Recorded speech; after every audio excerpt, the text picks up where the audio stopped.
día, profe. Buen día. Bien, vamos a comenzar. La sesión pasada vimos el tema de la audiencia inicial y en esta ocasión, bueno, pues toca ver todavía lo consecuente en cuanto a la continuación del juicio en materia, pues en materia oral. Luego entonces, después de esta situación, habría que recordar lo siguiente. Es importante que de alguna manera tengamos el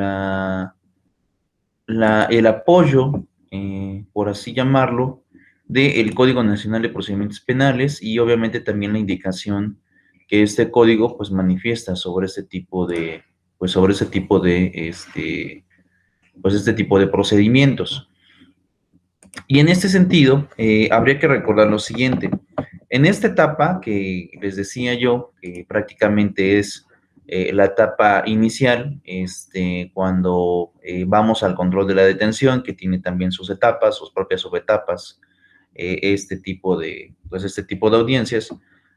Recuerden que la primera fase es la presentación de los abogados, la segunda fase es detectar como tal o decretar como tal legal la detención, y ahí ustedes van a tener que argumentar si la detención fue legal o ilegal, conforme a los términos de flagrancia, de caso urgente, si hubo violaciones a los derechos del imputado, que esos están en el artículo 20 de la Constitución, apartado B, donde se establece que el imputado tiene derecho a presunción de inocencia, a el tema de permanecer callado, a gozar de un abogado, etcétera, etcétera, etcétera, hacer una llamada telefónica. Esos son los derechos, esos están en la Constitución. Entonces, todo eso se va a estar regulando en la etapa del control de la detención. Después viene la formulación de la imputación, y al final la vinculación a proceso y después las medidas cautelares. Entonces, dentro de las medidas cautelares, también habíamos revisado la semana pasada que existen varias formas de poder asegurar que el sujeto se sujete al procedimiento. Dentro de estos puede ser que se establezca una firma periódica en caso de que no se le decrete la prisión preventiva, o se puede hacer la prisión preventiva, y bueno, pueden darse muchas situaciones de acuerdo al Código Nacional de Procedimientos Penales, pero esta parte es importante porque de alguna forma y conforme el mapa que les iba haciendo la semana pasada, aquí viene también algo importante que es después de la audiencia, ¿qué pasa? ¿No? Después de la audiencia, ¿qué sucede? Y después de la audiencia viene lo que nosotros conocemos como la investigación complementaria. ¿Y en qué consiste esta investigación complementaria? Básicamente van a ser para dos cosas. Uno, la primera de ellas es que se aporten elementos a fin de que el Ministerio Público esté consciente de que el sujeto no cometió el delito. O sea, eso también es importante. El hecho de que, el Ministerio Público o que el juez de control lo haya vinculado a proceso, en esta etapa de investigación complementaria, pues eso tiene que ser. Es decir, se va a tratar, de alguna manera, la defensa va a tratar de argumentar o va a tratar de generar material probatorio a fin de que pues, se destruya la acción penal por parte del Ministerio Público. O bien no existan elementos para poder seguir avanzando dentro de la etapa de juicio. Todo eso se puede llevar a cabo bajo esta tónica y bajo esta perspectiva. Entonces, todo eso se va a estar generando. Y bueno, ahí ya ustedes como defensa, pues les tocará en este caso acreditar que el sujeto pues no cometió el delito, o bien que los elementos que tiene hasta este momento dentro de la carpeta de investigación o dentro de la carpeta judicial, el Ministerio Público, pues no son suficientes para poder seguir avanzando, yéndose a juicio. En pocas palabras, se va a tratar de generar la convicción de que el Ministerio Público no ejerza la acción penal en contra pues en contra del inculpado. Y el Ministerio Público, pues, ¿qué va a tratar de hacer? De juntar más elementos. Y esos elementos van a ser basados en cuanto a que, pues él no va, pues él no va a querer, o mejor dicho, de que van a ser basados en cuanto a que él va a querer acreditar, mejor dicho, que el sujeto sí cometió el delito. Entonces, en esa etapa complementaria, después de la audiencia inicial, viene esto que se llama investigación complementaria, que normalmente puede ser de 2 meses hasta 6 meses para que se decrete esta situación. Vuelvo a repetir, de 2 meses a 6 meses para que se decrete esta situación de que, de alguna forma, el Ministerio Público pues no cuenta con los elementos necesarios para poder llevar a cabo este avance del procedimiento en materia penal. Y ahí viene básicamente las estrategias, ¿no? O sea, el abogado defensor tratará de destruir el material probatorio por parte del Ministerio Público y acreditar que no hay elementos para irse a juicio. Y por parte del Ministerio Público, pues va a tratar de alguna manera de generar más y más y más argumentos para poder ir a juicio. Eso es básicamente lo que va a tratarse. Ahora, no sé si hasta aquí tengan alguna duda o pregunta, chicos. Ninguna, profe. ¿No? Bueno, de mi parte no. Jorge, Daniel y Josín. Sí. Yo tenía... Bueno, es que yo no pude asistir a la clase pasada y ahorita que estaba mencionando los pasos, ¿será tan amable de repetirme los últimos 3 después de la determinación de la legalidad de la detención? Ok, viene la formulación de la imputación, después viene la vinculación a proceso, si hay elementos para vincular a proceso, y después vienen las medidas cautelares. Que todo eso está en la clase pasada, de hecho sería cosa de que le dieran una pasada. Muchas gracias, profe. ¿De acuerdo? Entonces, todo eso tiene que ver en esta parte del procedimiento en materia penal. ¿Es amplio? Sí, sí es amplio. Pero bueno, básicamente en eso va a consistir. Ahora, después de esta situación, ¿qué sigue? ¿No? O sea, ya después de que pasan, ¿qué pasa cuando se terminan esos 2 meses o esos 6 meses después de la investigación complementaria? Porque, ojo, también importante de manera siguiente. El Código Nacional de Procedimientos Penales establece que los delitos, vean esta parte, los delitos que no tengan una pena privativa de libertad, o mejor dicho, que tengan una pena privativa de libertad de menos de 5 años, la investigación complementaria será de 2 meses. Y los delitos que tengan más años, entonces serán hasta de 6 meses la investigación complementaria. Obviamente porque se prevé, ¿no? O prevé el Código Nacional que hay delitos que son complicados, ¿no? Y que aún a pesar de que sean complicados, pues la defensa tiene derecho a tener más tiempo para poder acreditar ciertas situaciones. Entonces, por eso es que va el término de 2 a 6 meses de investigación complementaria. Y bueno, normalmente en esos casos, pues bueno, si la presión realmente la sientes cuando tu cliente está detenido, ¿no? Cuando en la audiencia de control de la detención decretan pues, la prisión preventiva, ¿no? Entonces, en esos casos, pues sí, el abogado defensor pues lleva la presión a tope, porque pues no es lo mismo tener a tu cliente afuera, ¿no? Que a lo mejor está conviviendo con su familia, que tener a tu cliente adentro. Porque aquí viene la parte que no te dice el código, ¿no? Que eso también es importante para nosotros como abogados. Tener a un cliente adentro de los centros de reinserción social es pesado porque no sabes si también adentro le pueden hacer algo. Y también, obviamente, ¿qué sucede? Pues la familia, si le pasa algo al cliente, pues no te paga, ¿no? En muchas ocasiones, ¿no? Entonces, ahí viene la presión porque obviamente la familia, pues lo que va a querer es sacarlo, ¿no? Pero también va a depender de muchas condiciones, como por ejemplo que el sujeto no tenga otras investigaciones abiertas en su contra, que no tenga antecedentes penales, ¿no? Porque eso también es importante, si es reincidente o no, para poder otorgar ciertos beneficios en la cuestión pues en la cuestión de la investigación, en la cuestión del juicio como tal, ¿no? O sea, vas a depender mucho de las condiciones del cliente, porque ¿qué sucede? Si el cliente ya trae antecedentes penales, olvídalo. O sea, si es reincidente, olvídalo. El juez de control lo va a mantener en el centro de reinserción social. O sea, ahí el abogado, ¿qué sucede? Pues ahí estás con una presión doble, ¿no? Porque obviamente lo que vas a tratar es de sacarlo.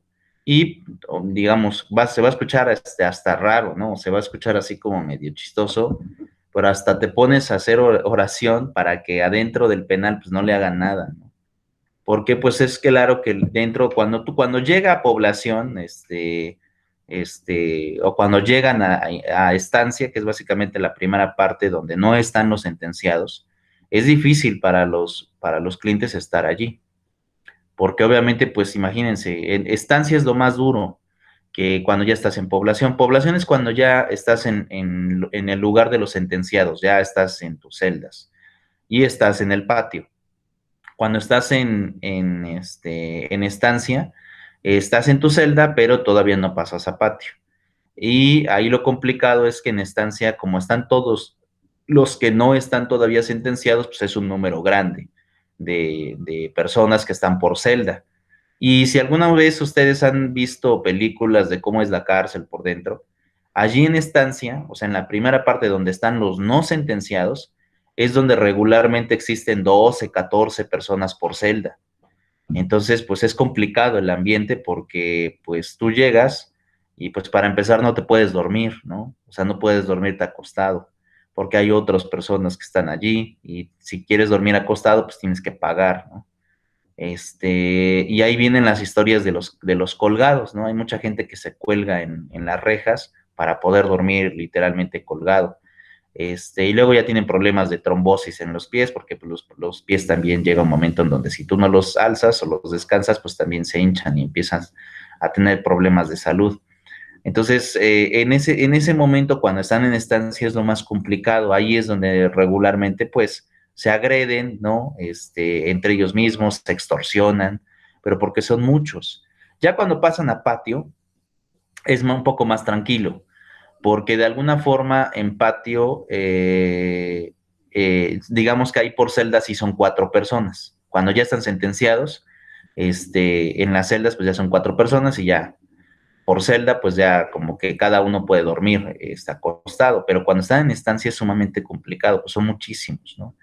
Y obviamente pues empiezan las extorsiones, ¿no? De que pues no quieres que te peguemos, tanto de lana, quieres bañarte con tu cubeta de agua, tanto de dinero. Y no quieres hacer aseo, ¿no? O te toca dormir en la taza del baño, y en fin, es un problema ahí complicadísimo porque son demasiados. Y como allí las personas pues no entienden más que la ley de la fuerza, ¿no? Porque esa es la verdad, adentro no entienden más que la ley de la fuerza, pues se vuelven todo, es un ambiente sumamente violento, ¿no? En donde te toca pues o defenderte con uso de violencia, ¿no? Y bueno, también depende también si tienes recursos y no. Entonces, como les decía, normalmente un abogado cuando te decretan al cliente dentro del centro de reinserción social, pues está complicadísimo porque de alguna forma, pues llevas la presión a tope, ¿no? O sea, tienes la presión a tope de que pues, ojalá no le vayan a hacer nada al cliente. Y bueno, cuando ya lo tienes fuera, cuando lo tienes libre, pues es un poco más, pues es más,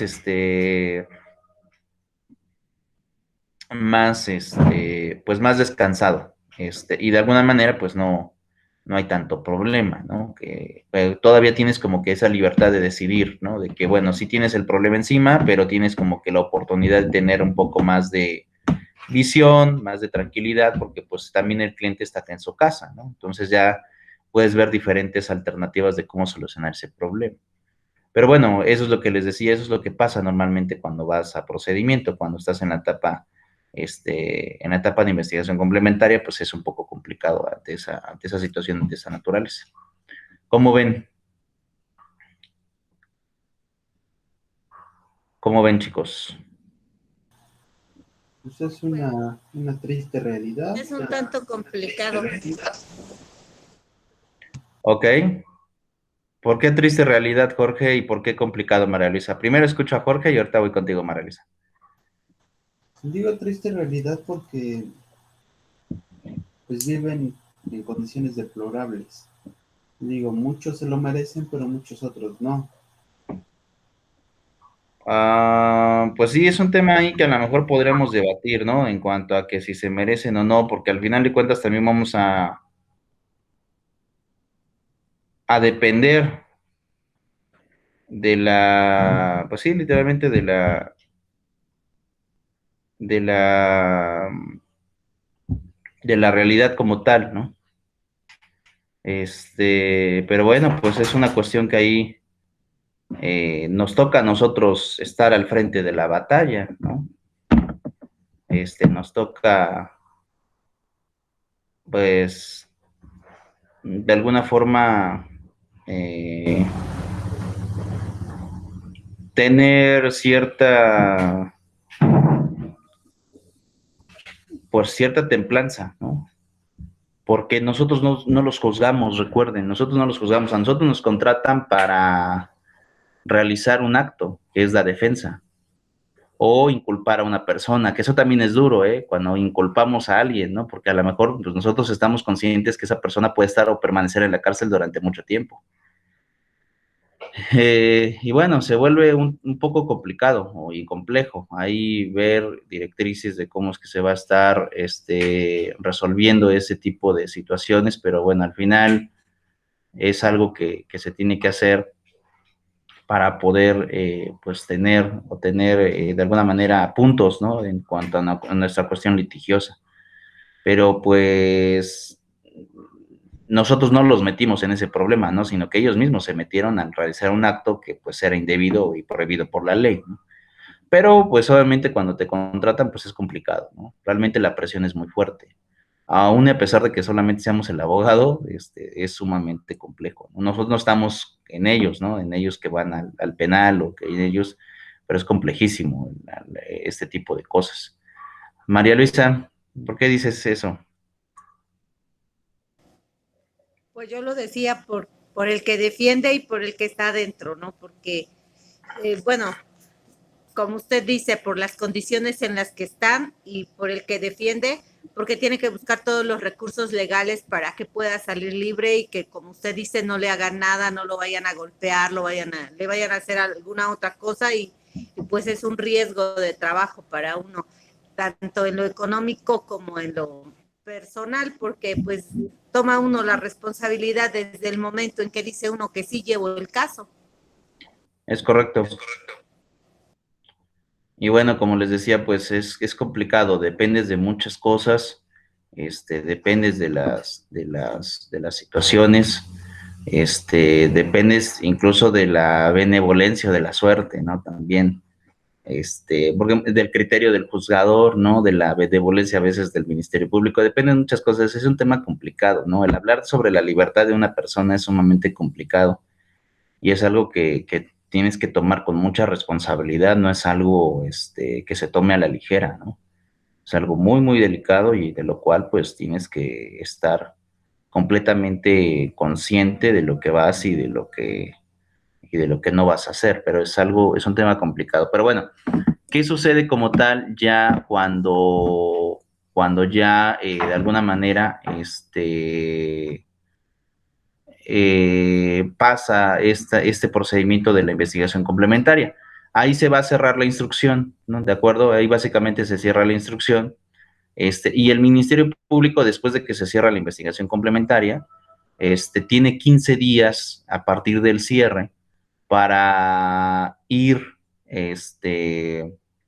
a inconformarse o interponer, ahora sí que la formulación de la imputación, y ahí ya te va a decir, ¿no? Por qué sí existen elementos para él que tienen que irse a juicio o que la persona tiene que irse a juicio. Pide que se avance a la etapa intermedia y también al mismo tiempo, pues decide que la persona, o que el juez, mejor dicho, decreta audiencia de etapa intermedia. Y ahí viene la parte ya compleja del procedimiento porque en esta etapa intermedia el juez, ¿no? Y el abogado, tanto como por parte del Ministerio Público, van a tratar de depurar pruebas, de ofrecer y de admitir y desechar pruebas, ¿no? En eso consiste la etapa intermedia. En pocas palabras es que tú ofreces las pruebas que pretendes desahogar en el juicio oral y el juez de control te tiene que decir si el juez de etapa intermedia te va a decir si te admite esas pruebas o no te las admite. Entonces, esas audiencias también son complicadas cuando vas a la etapa intermedia. ¿Por qué? Porque de alguna forma ahí te vas a estar peleando en cuanto al material probatorio del Ministerio Público. Le vas a decir al juzgador, sabe que eso no lo toma en cuenta.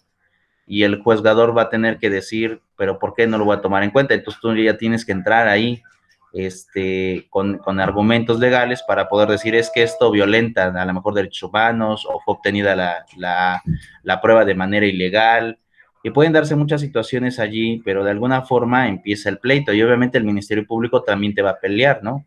El MP tampoco va a tratar de que tú te vayas con todas tus pruebas a juicio, sino va a tratar de desacreditarte y es un tema complicado. Miren, vamos a verlo en el Código Nacional de Procedimientos Penales, y permítanme tantito.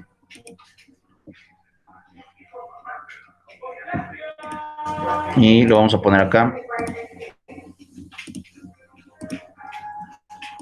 ¿Ya les aparece?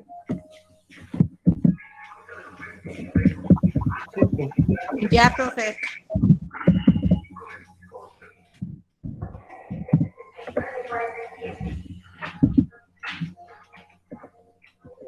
Aquí está.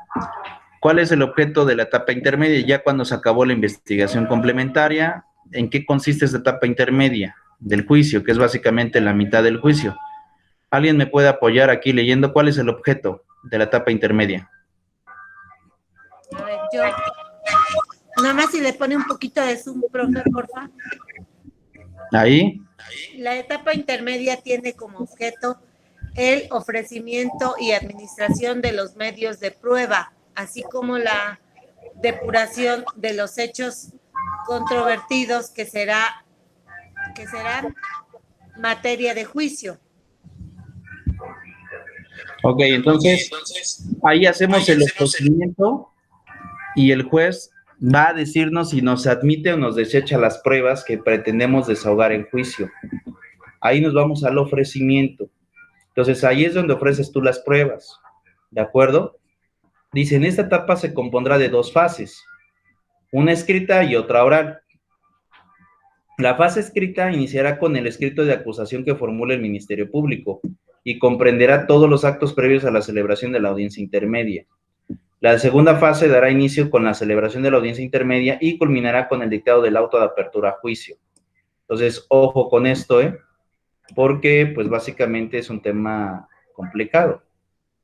A lo que voy es que una vez que se termine la audiencia de etapa intermedia, ahí se va uno a aperturar a juicio, ahí es donde uno va a decretar como tal el hecho de que una persona pues esté en un juicio penal, y ahí obviamente únicamente van a ser válidas las pruebas que te aprobaron en la etapa intermedia. Entonces es un tema complicado porque de alguna forma ahí viene la parte importante de que también hasta ahí se atacaban todos los medios o los recursos legales para poder sacar al cliente. Y aquí viene una parte importante, la etapa intermedia es muy debatida, chicos, muy debatida, porque obviamente las personas pues no van a querer o van a tratar de no estar en prisión. Y ahí los abogados comúnmente pues están peleando todo, ¿no? O sea, ahí el abogado se pelea todo, trata de pelear todo en la etapa intermedia. Porque muchas veces los jueces, cuando estás en la etapa intermedia y tú ofreces una prueba, muchas veces el juez te dice, no, te la admito. Y entonces te toca defender el por qué sí la tiene que admitir.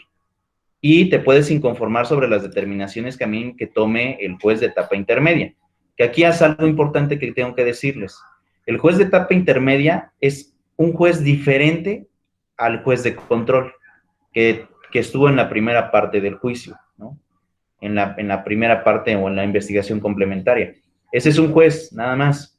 Pero cuando ya avanzas a la etapa intermedia, de acuerdo a las reglas del procedimiento penal, deben de ser jueces diferentes.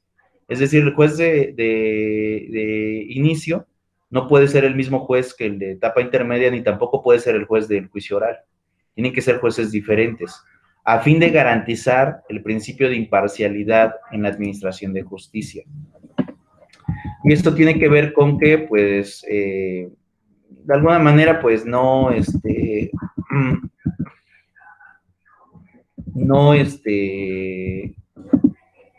exista corrupción, ¿no? De que, pues ya tienes a una persona, pues ya vas básicamente al problema, a la cuestión de que lo quieres solucionar bajo un arreglo, ¿no? Extrajudicial que pues obviamente resultaría ilegal, ¿no? El hecho de que el código contemple que deben de ser jueces diferentes es precisamente para prevenir esos actos de corrupción que comúnmente se daban en el antiguo procedimiento, en el procedimiento inquisitivo. Entonces, al darse cuenta de esta situación, pues obviamente el juez, los creadores del procedimiento en materia penal dijeron, pues hay que eliminar algo, ¿no? Hay que eliminar este método de corrupción. Y una forma de eliminarlo fue implementar esta rotación de jueces, de que de alguna manera no fuera el mismo, a fin de que pues también no supieras, ¿no? Quién es el juez que te va a tocar y porque de alguna forma pues esto implica el hecho de estarlos cambiando constantemente. Ahora, vienen estas partes importantes, decíamos hace un momento, la primera etapa empieza con la formulación de la acusación. Ahora, ¿qué debe de contener la acusación? Jorge, ¿me ayudas con el 335? Una vez concluida la fase de investigación complementaria, si el ministro público estima que la investigación... Ministerio. ¿Manda? El ministerio. Sí, el Ministerio Público estima que la investigación aporta elementos para ejercer la acción penal contra el imputado, presentará la acusación. La acusación del Ministerio Público deberá contener una forma clara y precisa. 1. La individualización del o los acusados y de su defensor. 2. La identificación de la víctima u ofendido y su asesor jurídico. 3.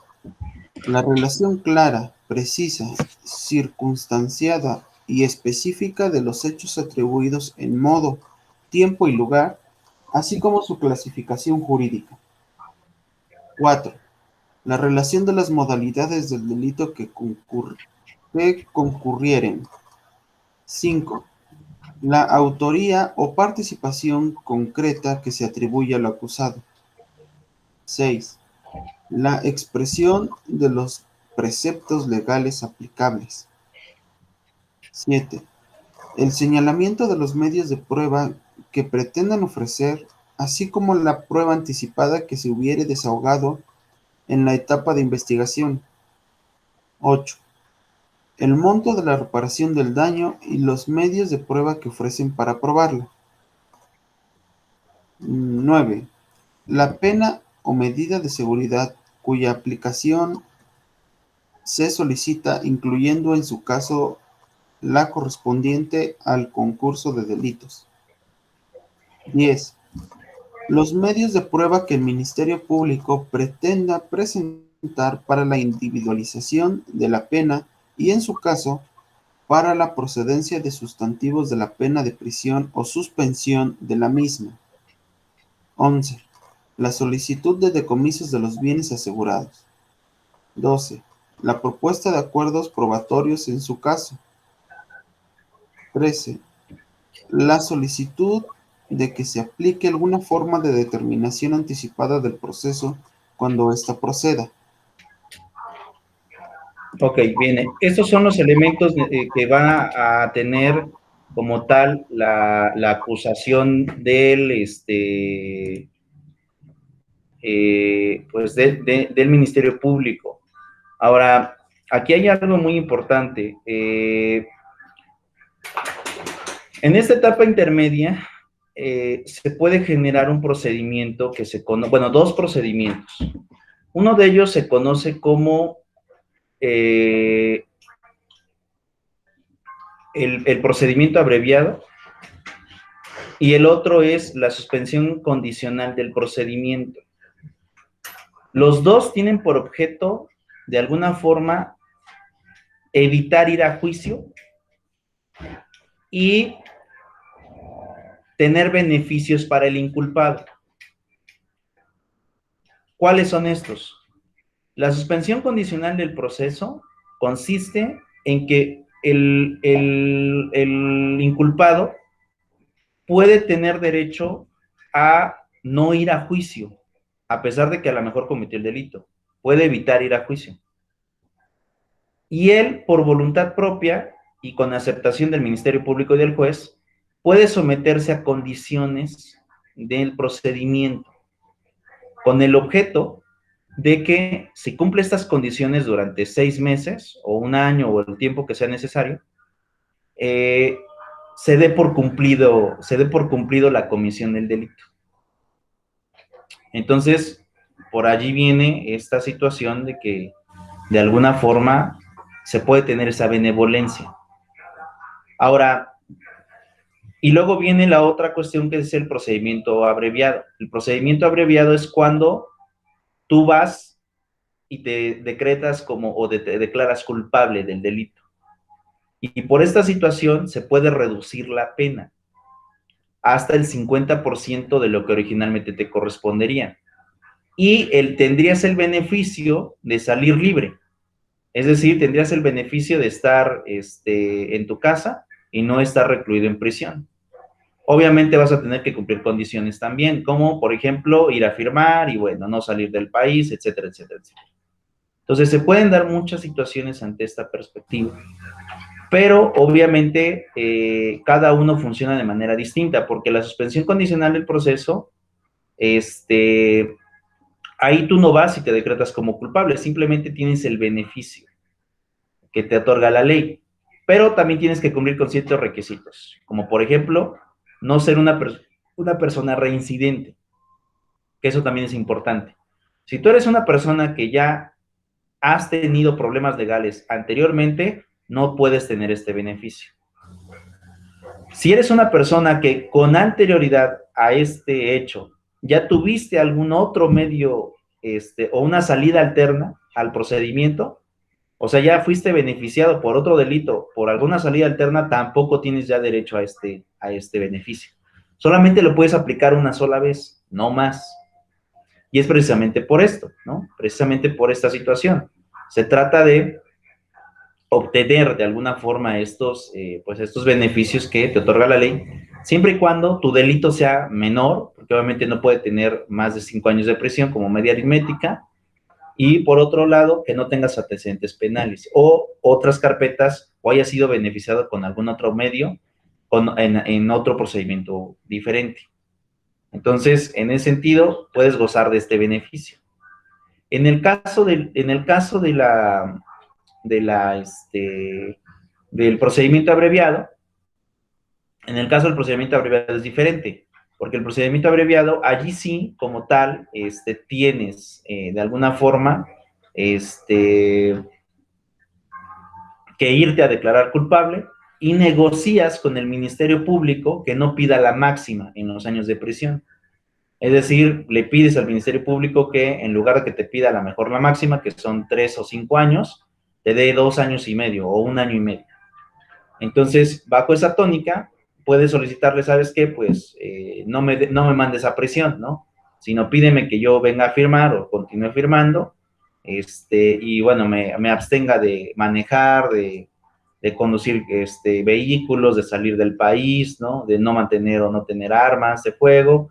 Bueno, de alguna manera, en ese sentido, pues es como se acredita como tal que el sujeto no,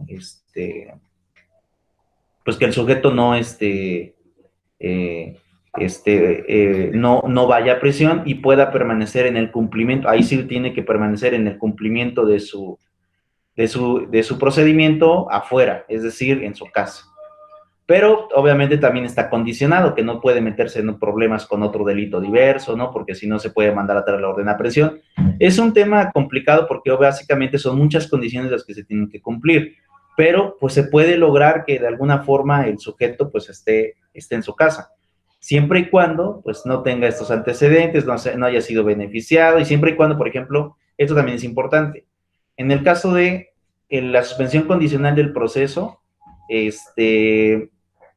como tal, no se requiere tanto una reparación del daño o un acuerdo de reparación del daño, siempre y cuando en el delito no haya víctimas, es decir, que el agraviado sea la sociedad en general. Si hay víctimas, entonces hay que presentar una forma de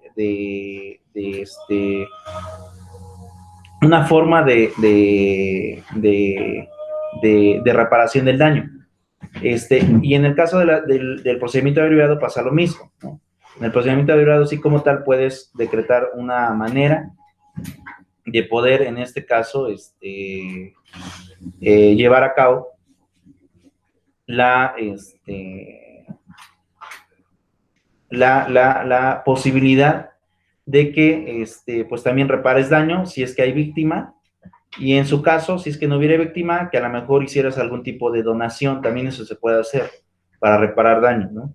Que hagas una donación al Estado, ¿no? Porque obviamente si el Ministerio Público es el afectado por parte de la sociedad, que hagas una donación al Estado, ¿no? Ahí ya puedes donar material, por ejemplo, ahorita que está lo de la pandemia, gel de antibacterial, o puedes donar tapas, ¿no? Por ejemplo, tapas de plástico, ¿no? Recuerden que muchas personas, pues, se las piden para tratamientos con cáncer. Puedes donar muletas o sillas de ruedas para que las personas pues, puedan trasladarse. Entonces, ahí ya viene como que una forma también de poder salir del procedimiento, pero es precisamente por eso. Obviamente también el juzgador, el juez va a depender de aquí del tipo de delito. Si es un delito sencillo, pues te pedirá poco, ¿no? Si es un delito grave, pues obviamente te va a pedir una cantidad grande para poder decretar algún tema de benevolencia o donación. Es algo también importante. Entonces, pues bueno, es un tema también ahí medio complejo, porque dependes también de la gravedad del delito que hayas cometido. Ahora, ojo también con lo que voy a decir. Si el delito que cometiste es mayor, ¿no? O tiene una media aritmética mayor a 5 años, ¿no? O sea, por ejemplo, estamos hablando de delitos que tienen 11 años de prisión, o 10 años de prisión más un mes, o 11 años de prisión, o más, ahí ya no puedes tener beneficio de estas salidas alternas. Entonces, digamos que estas salidas alternas, tanto el procedimiento abreviado como la suspensión condicional del proceso, son fórmulas de terminación anticipada del juicio, pero también en los delitos no graves. Por eso tienes estos beneficios cuando los delitos no son graves. Cuando son graves, ahí ya no hay otra más que irte a defender a juicio, porque pues solamente vas a enfrentar a la justicia. Por ejemplo, los que son secuestro, delincuencia organizada, todos esos delitos que son graves o se consideran como graves, allí como tal, ahí como tal ya no tienes estos beneficios, solamente son en los delitos no graves, en estos delitos en donde la pena de prisión no supera los 10 años de prisión y donde la media aritmética es 5 o menor a 5. No sé si tengan alguna duda o pregunta, chicos.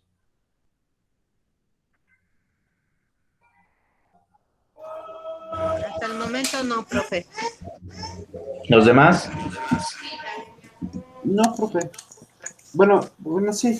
Estos beneficios que nos comenta ahorita, de un solo uso en ciertas condiciones, ¿solo se puede negociar con el Ministerio Público? Ok. La ley te dice que no. O sea, te dice que no. Pero ahí viene la parte que no viene en el código. La realidad es que muchos de nosotros nos acercamos al Ministerio Público. Y ya el Ministerio Público te pones de acuerdo ya con él. Para poder solicitar algún medio alterno. Obviamente el Ministerio Público primero le tienes que acreditar por qué es beneficiado tu cliente, ¿no? De que, oiga, pues, no atrae antecedentes, no tiene otras carpetas de investigación abiertas, ¿no? Nunca ha sido beneficiado, ¿no? Entonces ya ahí el Ministerio Público puede decirte, ok, bueno, sí es viable, ¿no? La salida alterna. De lo contrario, pues obviamente si el delito pues no amerita esta situación, pues obviamente el Ministerio Público va a decir, pues quiero la máxima, que normalmente ahorita eso se hacen los ministerios públicos. Te piden la máxima de años de prisión sobre el delito que hayas cometido, la máxima. O sea, te piden 5, 10 o 20 años, o por ejemplo, si vas por feminicidio te piden 40, o sea, ahorita los ministerios públicos te piden la máxima. Entonces, aquí cuando hablamos de ir a hablar con el Ministerio Público, realmente no negocias, porque negociar es dar algo a cambio. Aquí no negocias, simplemente generas acuerdos, porque no hay nada a cambio. Es decir, al Ministerio Público le dices, oye, pues permíteme, dale la oportunidad, ¿no? No trae problemas este muchacho, no es un reincidente, ¿no? Entonces el Ministerio Público ahí pues va a depender también de la benevolencia que él tenga, ¿no? Muchos pues obviamente dicen, bueno, no trae problemas o no trae antecedentes atrás, ni tiene otros problemas actualmente, bueno, podemos platicar sobre una salida alterna. Pero en muchas ocasiones los ministerios públicos, cuando se dan cuenta que ya son personas que traen problemas de varios años, pues obviamente no van a querer hablar contigo como defensor. De plano dicen, yo me quiero ir a juicio. Entonces ya a ti te tocará como defensa, entonces proponer la salida alterna ante el juez y esperar a que el juez la otorgue. Profe, y entonces, bueno, ahí me surge una pregunta. Entonces, para, por ejemplo, los tratantes de blancas, ese delito supera los 10 años de prisión. Ese no tiene esos beneficios. Eso es lo que quería preguntar. Gracias, profe. Sí, o sea, ahí tienen que checar, no sé quién tenga mi audio abierto, apáguelo, por favor. Listo. Ahí tienes que checar qué tipo de delito es y cuántos años de prisión tiene. Entonces, ahí vuelvo a repetir, si los delitos tienen más de 10 años de prisión, ya no tienes estos beneficios. Entonces, por ejemplo, en ese caso, que el delito es lenocinio o trata de personas, cualquiera de los dos alcanzan más de 10 años de prisión. Entonces, en esos casos no puedes solicitar estas medidas alternas. Ahí sí te vas a ir a juicio, te vas a ir a pelear, te vas a ir a defender a juicio. Entonces, va a depender de la gravedad del delito. Si es que de alguna manera puedes tener beneficios o no, pero depende de la gravedad del delito. ¿De acuerdo? Pero bueno, ahorita les enseño esos medios alternos, no voy a profundizar más, pero necesito que veamos, por ejemplo, una etapa intermedia. Aquí donde vamos a ver en qué consiste el ofrecimiento y el desechamiento de pruebas. Solamente vamos a ver una parte, pero quiero que ustedes la vean, la etapa intermedia. ¿De acuerdo? En esta etapa intermedia que ustedes van a ver, no solicitaron, ninguna de las dos partes solicitó una salida alterna, o sea, literalmente se van a ir a pleito, los dos quieren irse, bueno, el Ministerio Público quiere irse a pleito, y el abogado lo que quiere, pues, es no llegar hasta el juicio. ¿De acuerdo? Sí, profe. Listo, a ver, permítanme tantito, y lo vemos.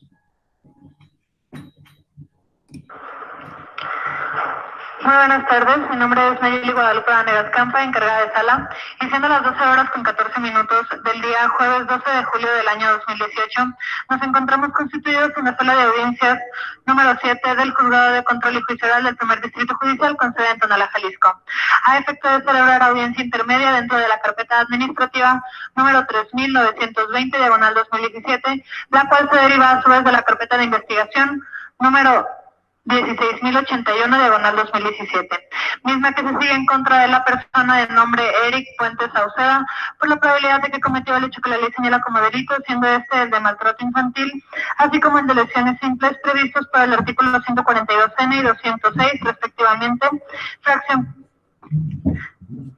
primera del Código Penal para el Estado de Jalisco. Ilícito cometido en agravio de la menor identificada por sus iniciales PEPG por los hechos denunciados por la persona de nombre Juanita Guerrero Alba. Se solicita a los asistentes ponerse de pie para recibir al juez tercero de control y juicio oral, licenciado Horacio Vega Pámenes, quien presidirá la presente audiencia.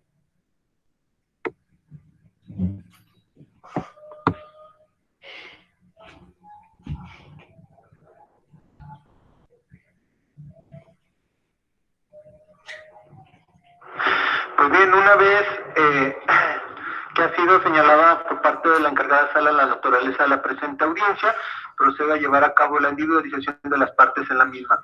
Por la Fiscalía General del Estado de Jalisco, ¿quién comparece? Gracias, señoría. Jesús Torres Ramírez, agente del Ministerio Público adscrito a la Unidad de Investigación contra Delito de Trata de Personas, Mujer, Menores y Delitos Sexuales de la Fiscalía Central, con datos y formas de notificación ya proporcionados a la administración de este honorable tribunal. ¿Y me acompaña?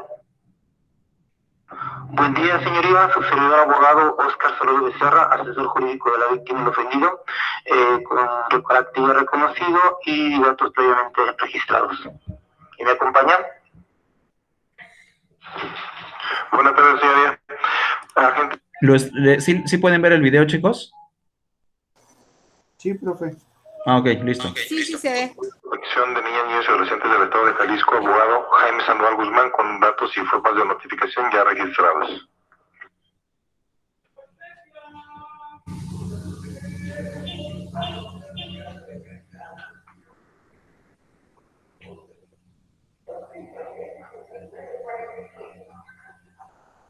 Bien, gracias. Buenas tardes a ustedes. Por parte de la defensa, ¿quiénes comparecen? Abogado Oscar Márquez Aceves, con el carácter previamente reconocido de defensor particular. ¿Vale? Martín Márquez Carpio, abogado también, reconocido también en este tribunal, los datos de registro y formas de notificación también ya quedaron anotados.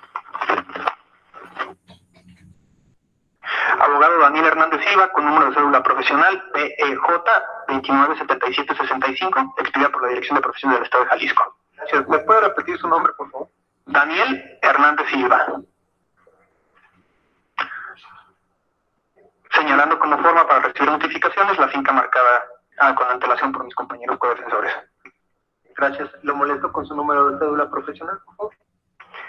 PEJ 297765. Ok, gracias. ¿Y le acompañan a ustedes, abogados? Eric Puentes Sauceda, imputado. Señor Eric Puentes Sauceda, ¿al día de hoy tiene alguna duda respecto a sus derechos constitucionales o procesales? No. Gracias. Abogados, de conformidad con lo dispuesto por el artículo 123 del Código Nacional de Procedimientos Penales, ¿quién de ustedes llevaría el uso de la voz en la presente audiencia? Nos llevaremos los tres de manera respetuosa y ordenada, señor juez. Y si me permitiera, nada más para solicitarle que en ese momento se estaría nombrando como abogado Daniel Hernández Silva para que le hiciera cargo de responsabilidad, señor juez. Ah, bien. ¿No lo tiene designado ya en la carpeta? Ok, bien. Gracias por la aclaración y primero resuelvo. Pues, con fundamento en el citado dispositivo legal invocado, se autoriza a la defensa el uso indistinto del uso de la voz en la presente audiencia, únicamente con la petición de siempre de que sucedan en sus argumentos para que me permitan tomar nota de los mismos. Bien, señor Eric Puentes Sauceda, dentro de sus derechos constitucionales o procesales, como usted lo recordará, existe el que usted pueda designar tener una defensa técnica adecuada en este sistema de justicia penal. El día de hoy se encuentran a su costado derecho los abogados Martín Márquez Carpio, Oscar Márquez Aceves, pero también le acompaña el abogado Daniel Hernández Silva. Por lo tanto, le pregunto yo a usted si también lo designa como su abogado defensor para que lo asesore y lo defienda en la presente causa. Sí, se lo designa. Bien, licenciado Daniel Hernández Silva, como usted ha escuchado, ha sido designado como abogado defensor por parte del imputado, el señor Eric Puentes Sauceda. Por lo tanto, le pregunto yo a usted si acepta y protesta el desempeño del cargo conferido. Acepto y protesto. Bien, pues se le tiene por designado en términos de lo expuesto por el artículo 20, apartado B de los derechos de toda persona imputada, fracción octava de la Constitución Política de los Estados Unidos Mexicanos, y aceptando el cargo de conformidad a lo que prevén los artículos 115 y 117 del Código Nacional de Procedimientos Penales. Señor Eric Puentes Sauceda, le recuerdo que otro de sus derechos que tiene usted es el de poder tener una comunicación con sus abogados defensores durante el desarrollo de esta audiencia para cualquier duda, aclaración o precisión de lo que aquí se diga, pero se le pide que esa comunicación sea muy sigilosa para que no se altere la disciplina de la audiencia. ¿Le queda claro lo anterior? Sí. Gracias. Pues una vez que han sido debidamente individualizadas las partes en la presente audiencia, en concepto de este juzgador, se reúnen las condiciones necesarias para su celebración y como consecuencia de ello se ordena su apertura. Pues como ya se dijo, se trata de una audiencia intermedia, lo anterior dentro de la carpeta administrativa número 3920, diagonal 2017, que se deriva a su vez de la judicialización de la carpeta de investigación número 16081, diagonal 2017.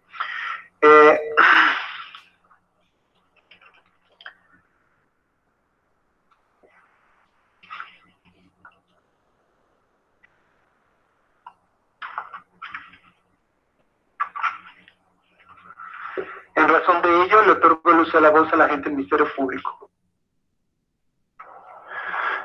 Gracias, señoría. Bueno, de conformidad con lo previsto por los artículos 334 y 335 y 344 del Código Nacional de Procedimientos Penales, procedo a exponer de manera resumida la acusación formulada ante su señoría y presentada con fecha 8 de mayo del presente año, dándose por aperturada la etapa intermedia en su fase escrita, y el día de hoy estamos reunidos ante su señoría en esta sala de control de juicio oral para iniciar la fase oral de dicha etapa al tenor de lo siguiente. En cuanto al acusado, se trata del señor Eric Puentes Sauceda, de generales ya manifestadas y por lo que tengo entendido son de carácter reservado, toda vez que así lo decidió el señor Eric Puentes. Por tal motivo omitiré mencionar sus generales, y tiene como abogados a los profesionistas ya individualizados en esta audiencia, que son el abogado Martín Márquez Carpio, Óscar Márquez Aceves, Graciela Olivia Olivares Chávez y Joaquín Rivera Mesa, con domicilio en la calle Pedro Moreno, número 1250, interior número 22,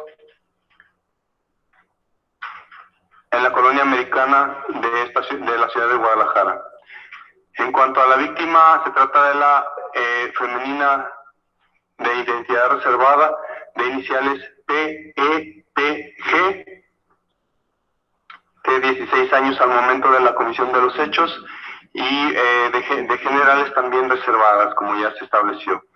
Su progenitora, la ofendida Juanita Guerrero Alba, mexicana, casada, comerciante, nacida en Guadalajara, Jalisco, con domicilio en la calle Maquinistas, 1410, en la colonia Artesanos en Tlaquepaque.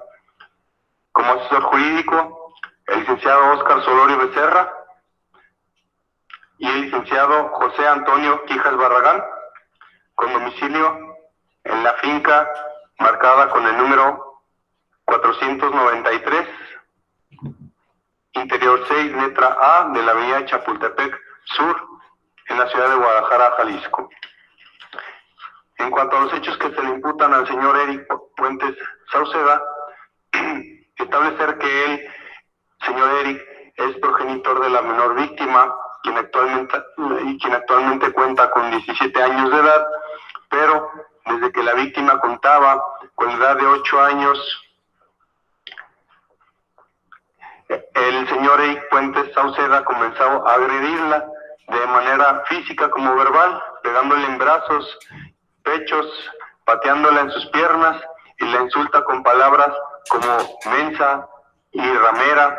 Es por lo que el día 17 de enero del año 2017, aproximadamente a las 17:30, cuando la víctima se encontraba laborando en el comercio propiedad de la familia, con nombre Carnicería Esmeralda, la cual se ubica en la calle Mojonera, número 65, en la colonia Las Juntas, en el municipio de Tlaquepaque, Jalisco, es cuando la víctima se encontraba recargada en unas cajas de tocino, cuando el señor Eric Puentes Sauceda comenzó a golpearla sin ningún motivo, ya que el señor Eric tomó una chaira y con ella golpeó la economía corporal de la menor, motivo por el cual la víctima, para no tener un problema mayor, salió de la negociación, dirigiéndose a una camioneta que se encontraba estacionada a las afueras del comercio, vehículo que conduce su progenitora, yéndose el imputado Eric Puentes Sauceda atrás de la menor,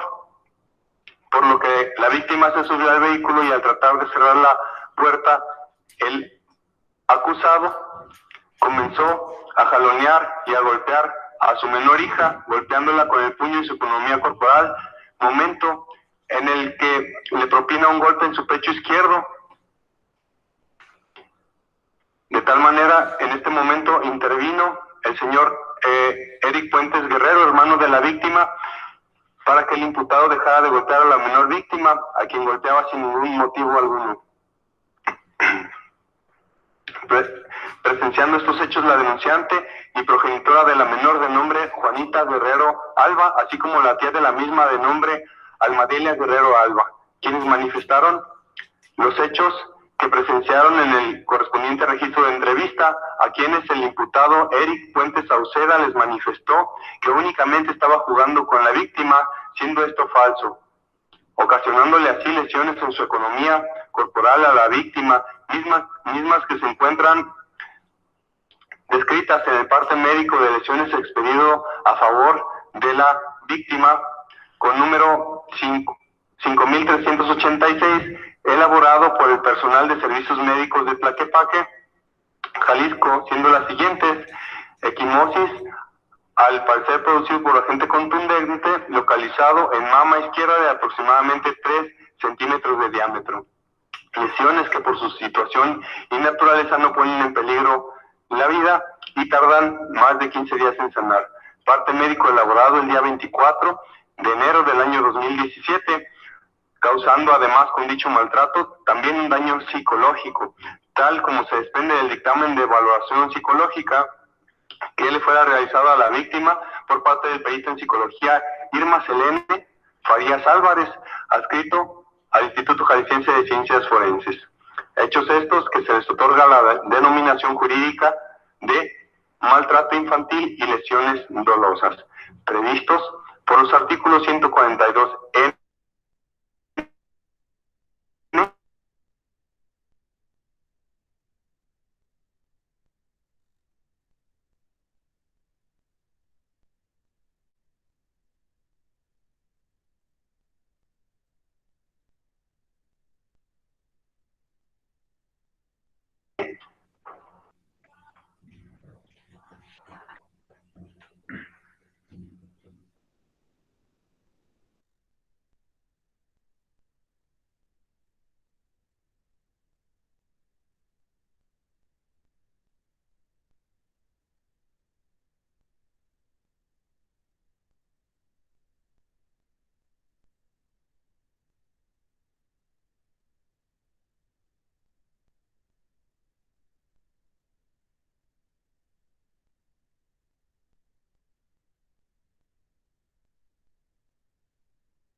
¿Me escuchan, chicos? Tuve ahí un problema con la red. Sí, profe. Sí, profe. A ver, permítanme un tantito. Se suspendió, ¿verdad? Sí. Sí. ¿Lo pueden ver ahí? Ya. Sí. Ok, sigo. 6 en relación con el 207, fracción primera, 14, fracción primera, 19, fracción segunda, todos del Código Penal para el Estado de Jalisco, estimando que la participación del señor Eric Puente Sauceda es como autor material directo conforme a la fracción segunda del artículo 19 del Código Penal. Asimismo, a título de dolo, conforme a la fracción primera del artículo 14 del Código Penal. De la misma manera, el delito debe ser considerado como continuado, pues el hecho que lo constituye implica una serie de acciones de la misma naturaleza procedentes de idéntica intención del sujeto que violan el mismo precepto legal en agravio del mismo ofendido, ello conforme al artículo 15 del Código Penal para el Estado de Jalisco.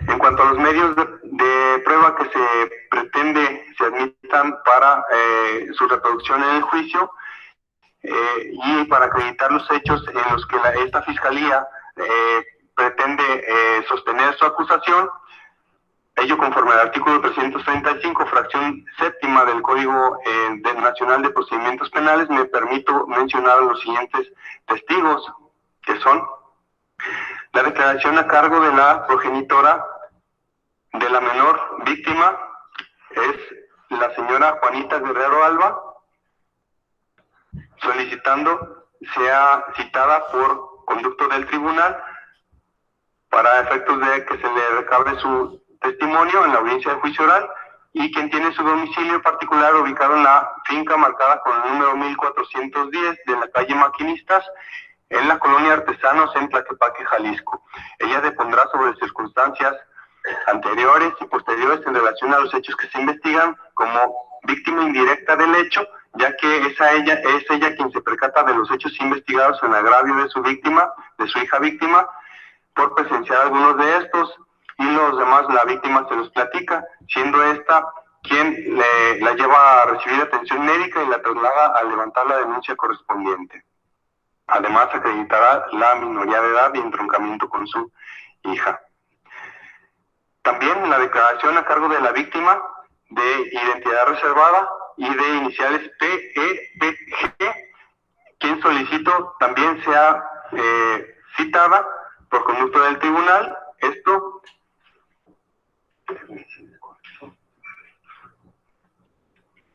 en el domicilio marcado con el número 114 de la calle Real del Roble, en la colonia Real del Parque, en Tlajomulco de Zúñiga. Ella depondrá sobre circunstancias coetáneas, anteriores y posteriores en relación a las circunstancias de modo, tiempo y lugar de los hechos en que resultó víctima del hecho, y conforme a lo establecido en las directrices sobre justicia en asuntos concernientes a los niños, víctimas y testigos del delito, en sus artículos 8, 9, 21 a 30, 366 y 367 del Código Nacional, solicitarle las medidas especiales que dicte su señoría para efectos de salvaguardar su integridad física y emocional. De la misma manera, la declaración a cargo del testigo circunstancial de los hechos, Eric Fuentes Guerrero, quien es hermano de la víctima menor de edad, de la misma manera quien solicito sea citado por su conducto y quien cuenta con domicilio particular en la finca señalada con el número 1410 de la calle Maquinistas, en la colonia Artesanos, en Tlaquepaque, Jalisco. Esta persona depondrá en cuanto a las circunstancias anteriores y posteriores en relación a los hechos de la investigación, por su parte como testigo circunstancial del hecho, pues se percató por sus propios sentidos de que el imputado golpeaba a la menor víctima. También la declaración a cargo de la testigo Almadelia Guerrero Alba, tía materna de la víctima menor de edad, quien solicita de igual manera sea citada por conducto del tribunal, y quien cuenta con domicilio particular, ubicado en la finca marcada con el número 607 de la calle Río Amazonas, en la colonia El Vergel, en Tlaquepaque, Jalisco. Ella depondrá sobre circunstancias anteriores y posteriores en relación a los hechos, por su parte como testigo circunstancial del hecho, pues se percató de las conductas y hechos que tienen que ver con los hechos que nos ocupan el día de hoy en esta audiencia. De la misma manera, la declaración del elemento de la Policía Investigadora María de Lourdes Prado del Toro, a quien solicito sea citado a través de su superior jerárquico, el comisionado de Seguridad Pública, maestro Raúl Alejandro Velázquez Ruiz, en su carácter de comisionado, ello con domicilio en la Comandancia de Delitos Cometidos en Agravio de Menores, en la Avenida Américas número 599, Colonia Ladrón de Guevara, en Guadalajara, Jalisco, y quien depondrá sobre circunstancias posteriores a los hechos en relación a sus actos de investigación llevados a cabo, como son los registros de investigación de constitución física y lesiones de la víctima menor de edad.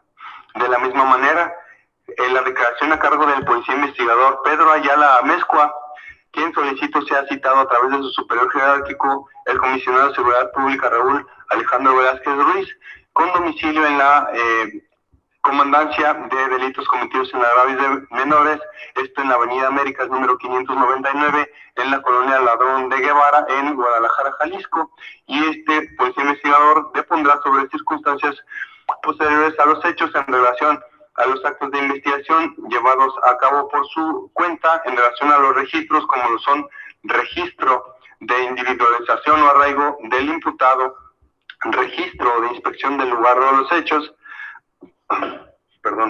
y registro de croquis simple del lugar de los hechos, así como secuencia fotográfica del mismo.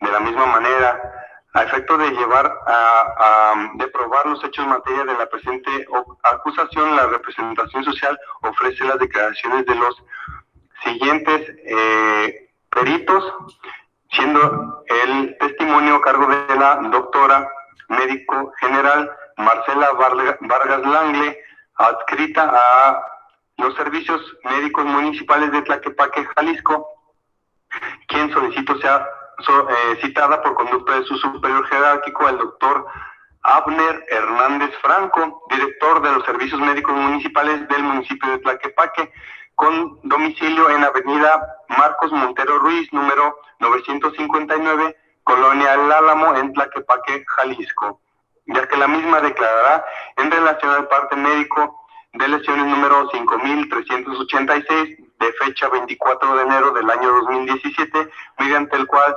describe las lesiones que presentó la menor víctima al momento de ser revisada por este médico, a quien solicito se le permita exhibir el material didáctico y electrónico necesario para exponer su experticia. De la misma manera, el testimonio a cargo de la licenciada en psicología Irma Selene Farías Álvarez, perito oficial del Instituto Jalisciense de Ciencias Forenses,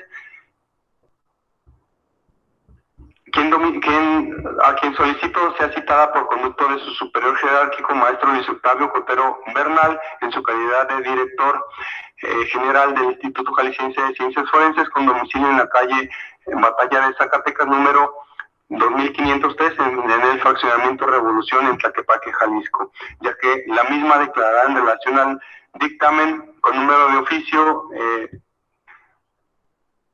28.994, diagonal 2017, diagonal PS, diagonal 16, fechado el día 3 de octubre del año 2017, mediante el cual emite el dictamen psicológico practicado a la menor de edad y en el cual se determinó el grado de afectación psicológica que presentó a consecuencia de los hechos que nos ocupan.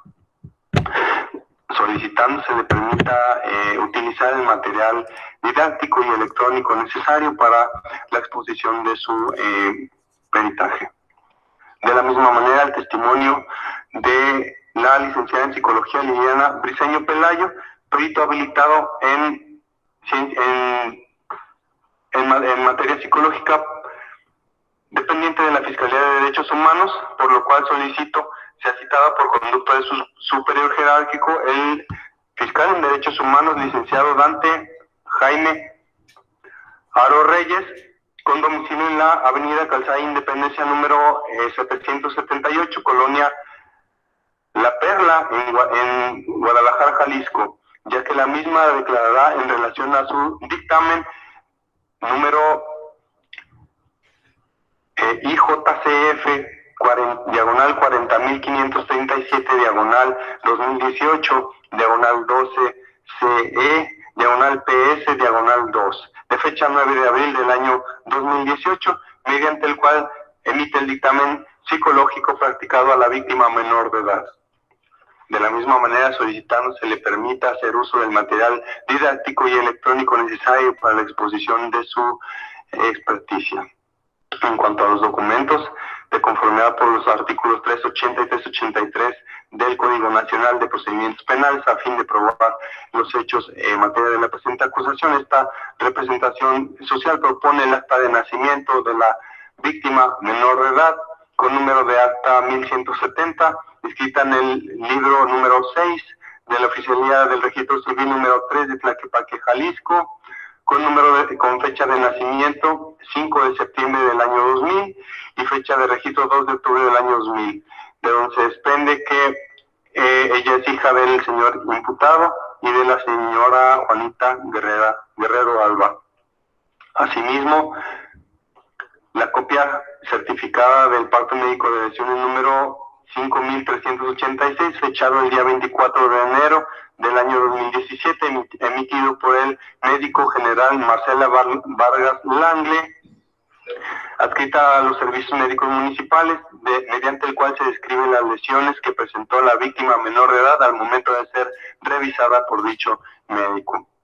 De la misma manera, el oficio número de I/diagonal 16081, diagonal 2017, diagonal IJCF, diagonal 2894, diagonal 2017, diagonal PS, diagonal 16, de fecha 3 de octubre del año 2017, emitido por la perito en psicología forense Irma Selene Farías Álvarez, perito oficial del Instituto Jalisciense de Ciencias Forenses, mediante el cual emite el dictamen psicológico practicado a la víctima menor de edad. De la misma manera, el oficio IJCF, diagonal 40537, diagonal 2018, diagonal 12CE, diagonal PS, diagonal 02, fechado el día 9 de abril del año 2018, emitido por la licenciada en psicología Irma Liliana Briceño Pelayo, perito habilitado por el director del Instituto Jalisciense de Ciencias Forenses, mediante el cual emite el dictamen de psicología forense practicado a la víctima menor de edad. En cuanto al monto de reparación del daño, se solicita la cantidad de 39,000 pesos, ello derivado del estimado de recuperación psicológica realizado a la víctima de identidad reservada, dividido generado conforme a las valoraciones psicológicas practicadas en su persona por la psicóloga Irma Selene Farías Álvarez, emitido mediante dictamen correspondiente de fecha 3 de octubre del año 2017, el cual determinó que la víctima presenta un daño psicológico valorado en sesiones que son cuantificables en 13,000 pesos. Así como respecto del dictamen psicológico practicado por diversa perito y licenciada en psicología Liliana Briceño Pelayo, emitido con fecha 9 de abril del año 2017 con número de oficio IJCF, diagonal 4053, diagonal 2018, diagonal 12C, diagonal PS, diagonal 02, mediante el cual determinan el monto de las sesiones que debe recibir la menor, estimando un valor de 26,000 pesos. En cuanto a los medios de prueba para la individualización de la pena, sería la declaración a cargo de la progenitora de la víctima, la señora Juanita Guerrero Alba, de quien ya se precisó su domicilio, la declaración a cargo de la víctima menor de edad, de identidad reservada, la declaración de los testigos circunstanciales, Eric Fuentes Guerrero, la ciudadana Alma Delia Guerrero Alba, la declaración del policía investigador Pedro Ayala Amezcua, la declaración a cargo del policía investigador María de Lourdes Prado del Toro. En cuanto a los testimonios de los expertos, como ya se dijo, el testimonio de la doctora María Vargas Langle, el testimonio de la perito Irma Selene Farías Álvarez y la perito Liliana Briceño Pelayo. Asimismo, los documentos relativos al acta de nacimiento de la víctima menor de edad, de la cual ya se establecieron los datos, la copia certificada del parte médico de lesiones número 5386, relativo a la víctima menor de edad, el oficio número DI, diagonal 16081, diagonal 2017, diagonal IJCF, diagonal 2894, diagonal 2017, diagonal PS, diagonal 2000, diagonal 16, fechado el 3 de octubre del año 2017, elaborado por la psicóloga Irma Selene Farías Álvarez, relativo al dictamen psicológico practicado a la víctima. De la misma manera, el diverso oficio correspondiente al dictamen psicológico practicado a la menor víctima por la perito en psicología Liliana Briceño Pelayo, el cual ya se mencionó su nomenclatura, su numeración. En cuanto a la pena, se solicita una pena privativa de la libertad por los ilícitos de maltrato infantil y lesiones. La pena es la prevista por los artículos 142N y 206 en relación al 207, fracción primera, en concordancia con el artículo 14, fracción primera, y el artículo 19, fracción segunda del Código Penal para el Estado de Jalisco. En cuanto a la medida cautelar, se encuentra vigente las fracciones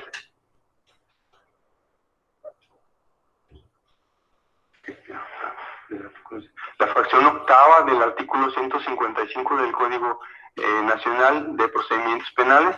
La misma fenece el día 17 de agosto del año 2018 y estas fueron fijadas en la audiencia de vinculación el día 17 de febrero del año 2018.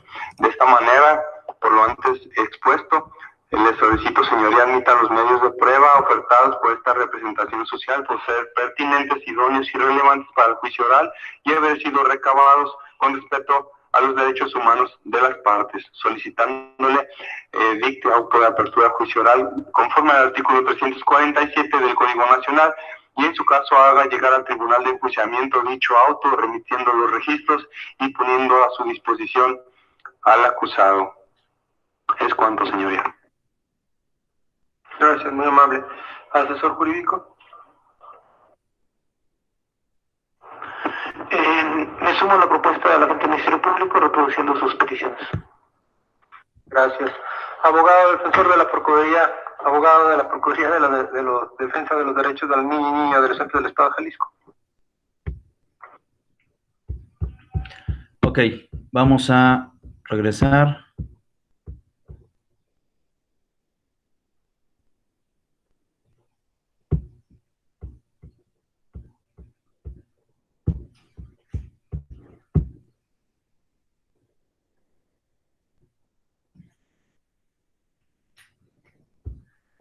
Ahora no me permite abrir mi cámara.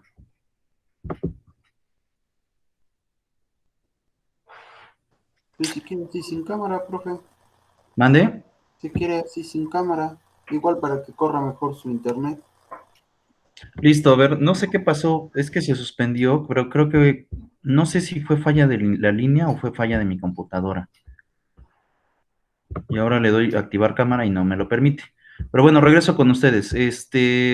A ver, chicos, ¿qué cosas les parecieron relevantes sobre esta situación del tema de la audiencia?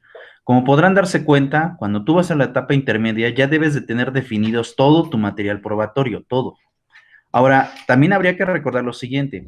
Aquí, lo que están viendo en el video es un ofrecimiento. ¿Qué significa un ofrecimiento?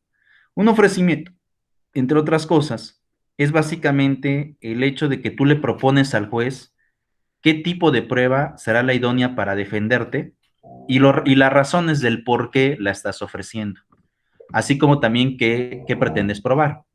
En este caso, esto es lo que está llevando a cabo la defensa y es lo que dicen, nosotros necesitamos de todo este material probatorio, que fue muy extenso porque prácticamente lo manifestó en media hora, es decir, se tardó bastante en poder ofrecer todo el material probatorio y eso implica y genera que de alguna manera tengamos una situación de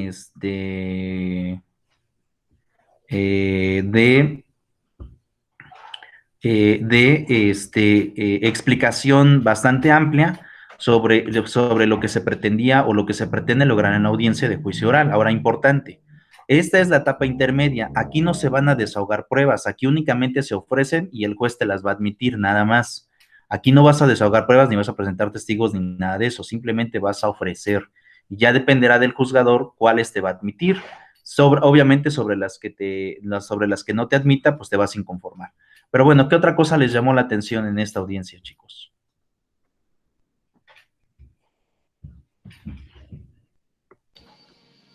Eh, yo lo que estaba observando es que tienen como mucho detalle en todos los aspectos del juicio. Por ejemplo, algo que me llamaba la atención es que presentaban este dato de que la menor tenía problemas psicológicos, por ejemplo. Incluso ahí decía que evaluaban como las sesiones que ella tenía que asistir a tratamientos. Eso me llama la atención porque creo que un buen abogado tiene que irse a todos estos aspectos que viene siendo en defensa, ¿no? Sí, es correcto. Ahora, también es importante recordar lo siguiente, hay cosas que puede ofrecer el Ministerio Público o el asesor jurídico y tú te puedes colgar de esas deficiencias, como por ejemplo esta que está platicando Daniel. La víctima como tal tenía afectaciones psicológicas y probablemente ahí los dichos que ella pueda argumentar pueden generar duda al tema de convicción. Si bien es cierto, a lo mejor eso puede resultar un poco crudo al momento de alguna manera de de ir a juicio, porque a lo mejor puede ser cuestionable en base al tema de la moral, pero en base a derecho, en base al principio de contradicción, todo es debatible. Entonces, también creerle a alguien que tiene a lo mejor algún tipo de afectación mental, pues puede generar también, no genera tanta convicción como si el sujeto estuviera en pleno uso de sus facultades mentales. Entonces, por ahí también puedes empezar a desacreditar o puedes objetar las pruebas de la parte contraria para que el juez no las admita. Pero vuelvo a repetir, es un tema complicado porque aquí a lo mejor ya entran otros temas que no tienen que ver con derecho, a lo mejor ya tienen que ver con la moral, que de alguna forma pues pueden ser un poco debatibles, pero que en el derecho pues al final de cuentas es válido poder desacreditar algún argumento o alguna posición en base a otra posición formulada. Pero sí, es correcto, Daniel, sobre eso pues también es una situación curiosa. ¿Qué más les llamó la atención?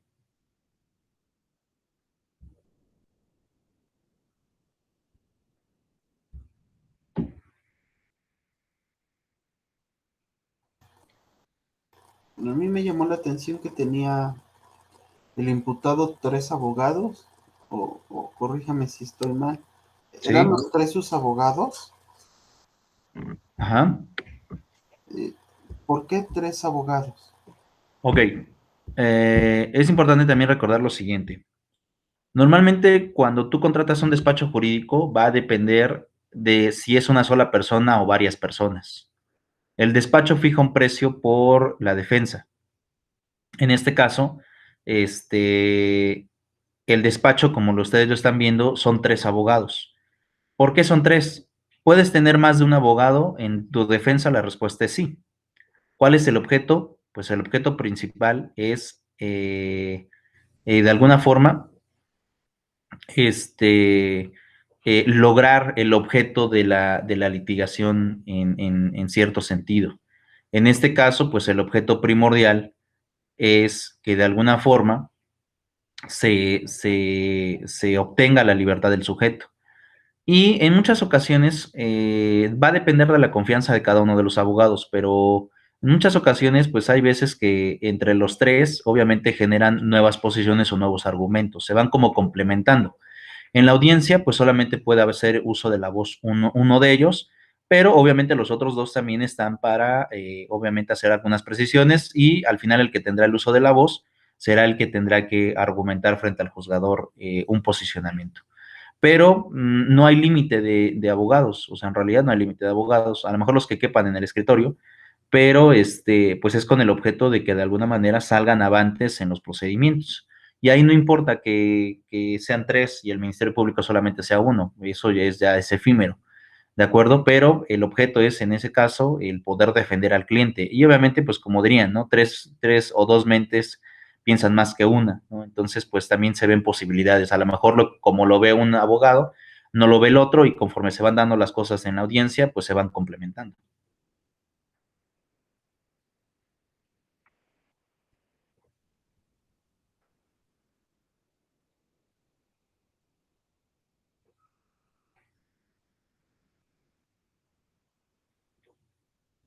Eso es lo que sucede. ¿Qué otra cosa les llamó la atención, María Luisa? Pues mire, me llamó la atención que llevaran también formulada su denuncia y que de alguna forma lo explicaran también, que pues la parte que, ahora sí que la otra parte no podía debatir de otra forma, porque lo explicaron también tal cual, que sí, la verdad sí me impactó esa parte. Ok. Bueno, aquí también vuelvo a repetir, esta audiencia que vimos todavía no es audiencia de Gusera, es etapa intermedia. Entonces, en base a eso es como se va a estar argumentando. Pero tiene sus bemoles, ¿no? Como todo, sus directrices. No seas malita, María Luisa, apaga el audio. Gracias, porque se repite mi voz. Pero bueno, eso es básicamente lo que sucede en la etapa intermedia, y bueno, como podrán darse cuenta, pues es un tema complicado, o sea, tampoco es tan sencillo el poder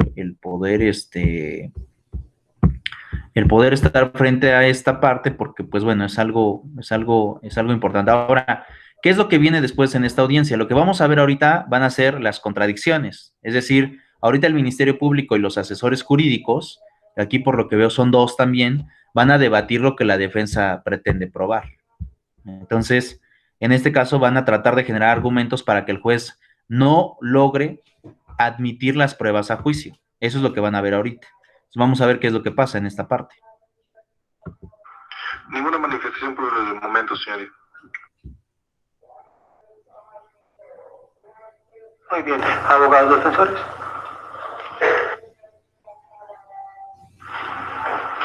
Gracias, señor juez. En resumen, la actual caso de esta defensa es muy sencilla, señor juez. Nuestro representado no cometió lo que se le acusa, ni tampoco se puede demostrar actualmente, ni se podrá demostrar en ningún momento. Las pruebas aportadas por esta defensa son simplemente la declaración del acusado, que puede ser ofertada en cualquier momento, así como también un dictamen pericial del niño maltratado, a cargo del perito médico oficial Miguel Plasencia Ramírez, el cual fue realizado con motivo del mando y conducción debidamente ejercido por el agente del Ministerio Público, el cual se lo menciona de manera resumida, pero que no nos desglosaba ampliamente en el escrito de contestación de acusación, señor juez. Sería todo por el momento, quedando pendiente plantear diversas incidencias. Sí, claro.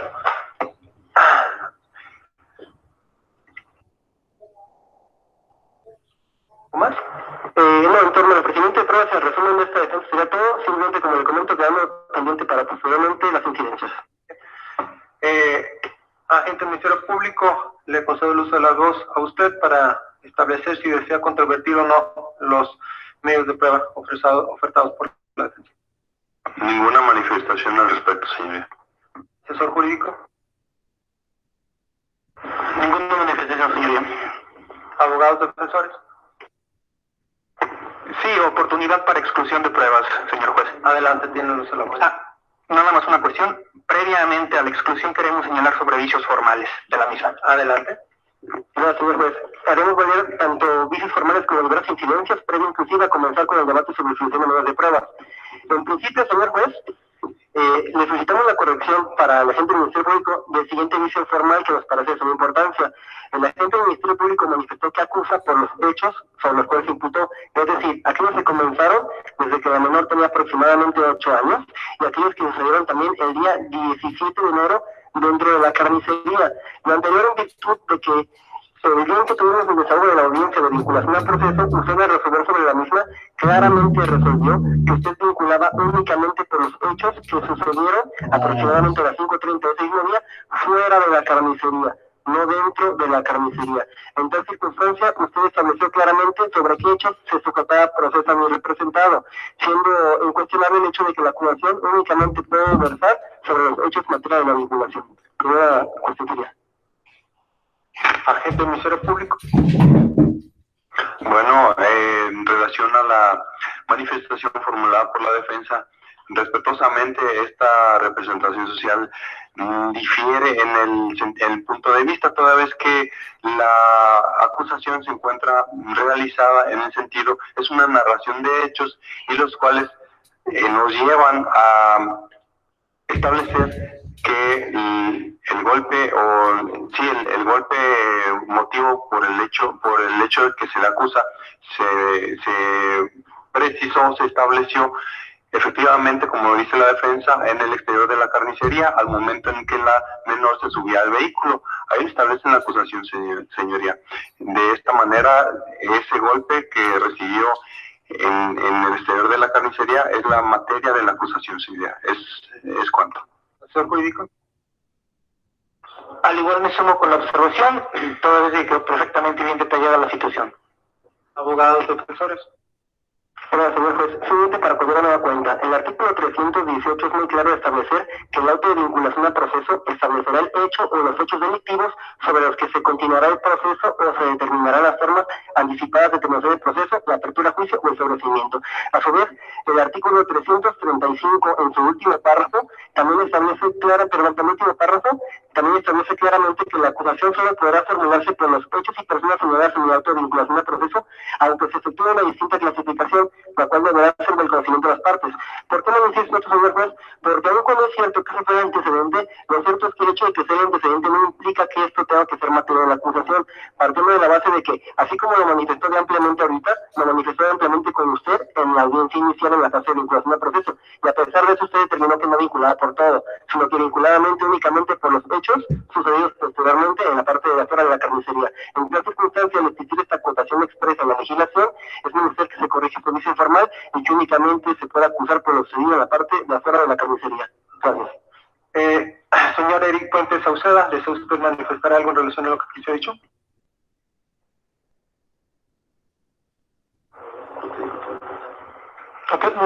Los hechos lo que dijo mi defensa.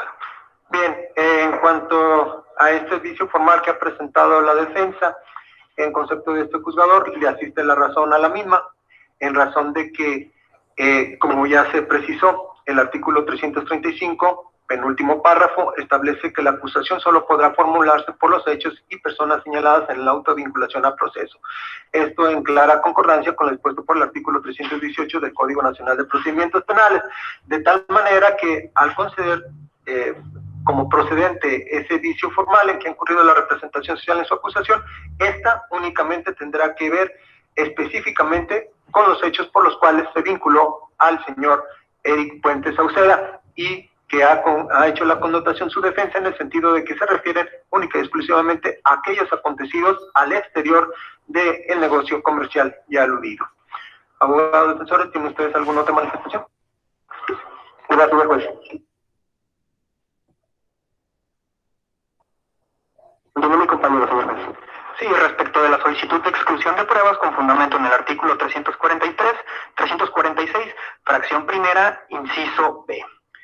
Se requerirá la exclusión de los medios de prueba del fiscal aquí señalados en su acusación y materializados en la presente audiencia intermedia respecto de la declaración a cargo de la progenitora ofendida, Juanita Guerrero Alba, marcada con el inciso A, la declaración a cargo de del testigo circunstancial de los hechos, Eric Puentes Guerrero, marcado con el inciso C, y de la declaración a cargo de la testigo de los hechos, Almadelia Guerrero de Alba, marcada con el inciso D. Lo anterior así por la cuestión que se le expondrá al juez de control. En primer término, es sumamente importante señalar que en esta audiencia intermedia el fiscal señaló que estas personas que acabo de mencionar únicamente narrarán cuestiones referentes a hechos anteriores y posteriores. Dado ese caso, las mismas resultan ser impertinentes, porque no refiere en ningún momento que harán mención sobre los hechos coetáneos propios, materia de la acusación y materia del auto de vinculación a proceso del día 17 de febrero del 2018. Es decir, no narrarán y no depondrán sobre cómo posiblemente nuestro defensor, según su teoría del caso, lesionó a la víctima menor de edad. En tal circunstancia, pues bueno, no se colma con los requisitos que debe de tener un medio de prueba, es decir, la utilidad, la pertinencia y la licitud, en específico sobre la pertinencia, ya que los mismos son impertinentes. No nos interesan hechos anteriores o posteriores, nos interesan los hechos propios de cómo supuestamente se dieron a cabo las supuestas lesiones. En este tenor, juez de control, por lo tanto, solicitamos que las mismas sean excluidas para que no sean desahogadas en la audiencia de juicio en razón de que son impertinentes. Muy bien. Agente Ministerio Público. Gracias, señoría. Al respecto, esta representación social difiere respetuosamente de la postura del órgano técnico de la defensa, toda vez que, si bien ellos precisan que a ellos no les interesa conocer ni hechos anteriores ni posteriores en relación a la agresión que fue materia de la víctima menor de edad, sin embargo establecer que lo que estos testigos nos pudieran indicar o informar, o en su caso al tribunal informar, es llevar a cabo cómo aconteció el hecho que nos ocupa, cómo se virtió esta agresión. Ya se estableció que el hecho material de la acusación aconteció afuera de la carnicería. También estos testigos que se proponen, que vienen siendo la progenitora de la víctima, el hermano de la víctima y la tía de la víctima, pueden aportar información necesaria y vital para establecer en qué circunstancias de modo, tiempo y lugar acontecieron. De la misma manera, ellos pueden, como ya se manifestó, establecer estado emocional en que la víctima se encontraba antes y después de estos hechos, lo cual también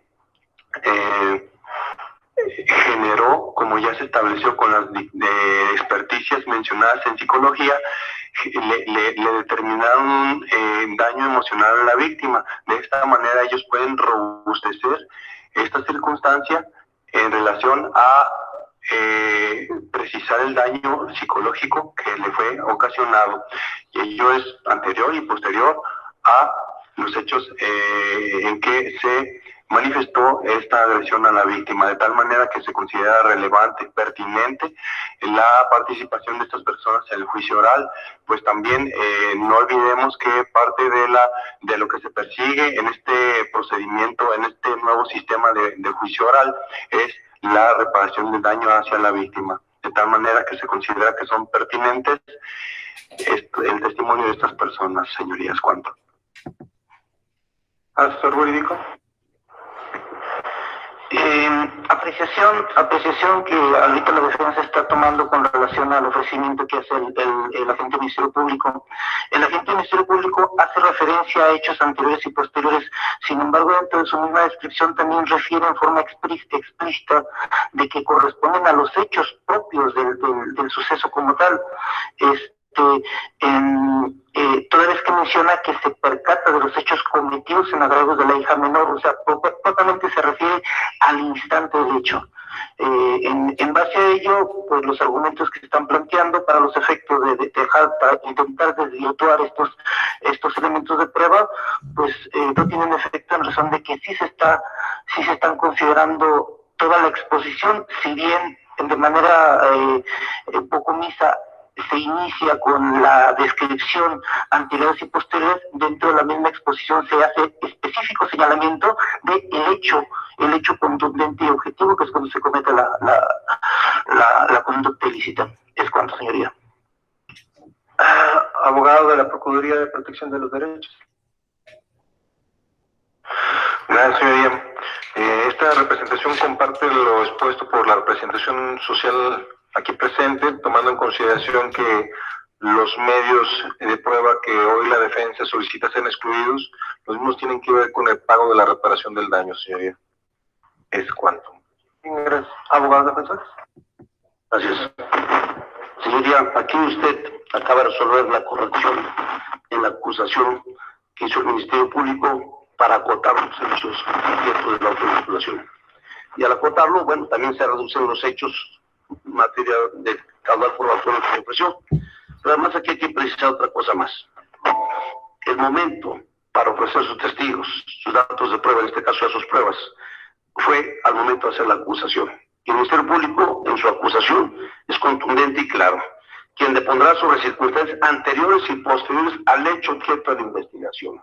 O sea, no está diciendo para que se investiguen los hechos, se acredite o se prueben los hechos en materia de investigación. Entonces, aunque diga el concepto investigación y hechos de la investigación y hechos de la autovinculación, dice anteriores y posteriores a estos hechos. Es contundente la expresión y es con mucha claridad. Por lo tanto, estos testimonios deberán destruirse en los términos del 346, fracción primera, inciso B, por no ser pertinentes, no están vinculados estrictamente a los hechos en materia de la autovinculación, y el momento para ofrecerlos fue precisamente en su acusación, y así lo estableció, aunque mencione hechos de investigación anteriores y posteriores, es contundente, señoría. Por eso pedimos que se excluyan, que no se admitan menos. Bien, gracias. Señor Eric Puentes Sauceda, ¿desea usted manifestar algo en relación a lo que aquí se ha dicho?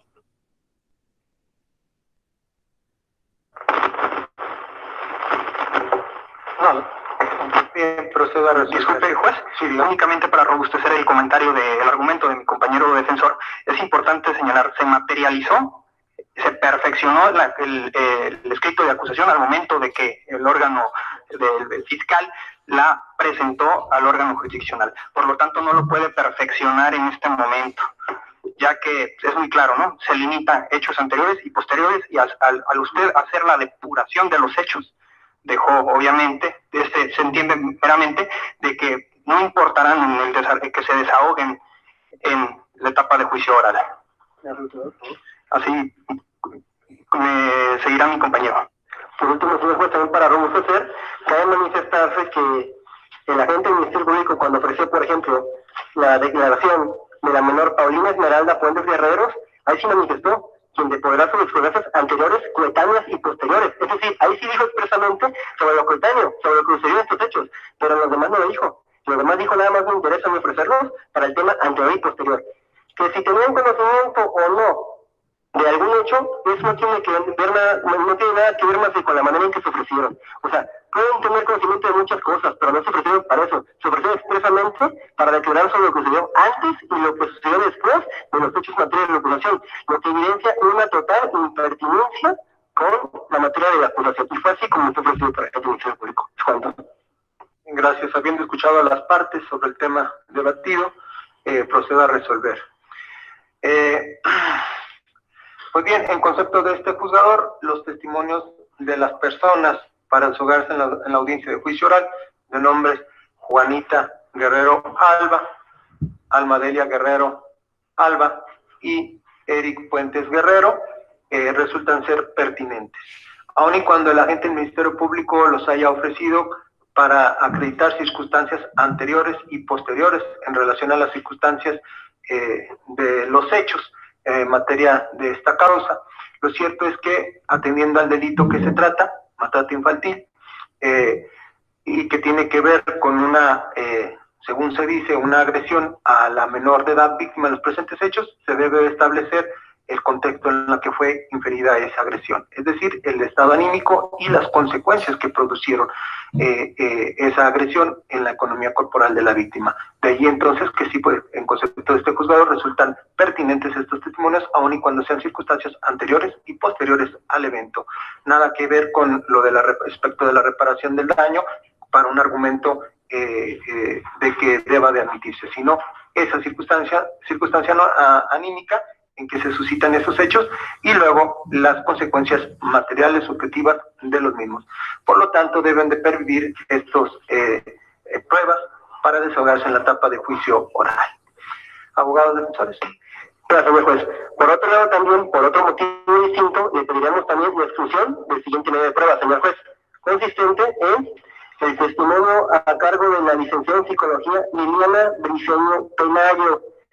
Aquí hizo referencia el agente del Ministerio Público. Lo anterior, en virtud de que el mismo resulta sobreabundante y a su vez también violatorio del derecho humano al debido proceso en su variante de mando y conducción.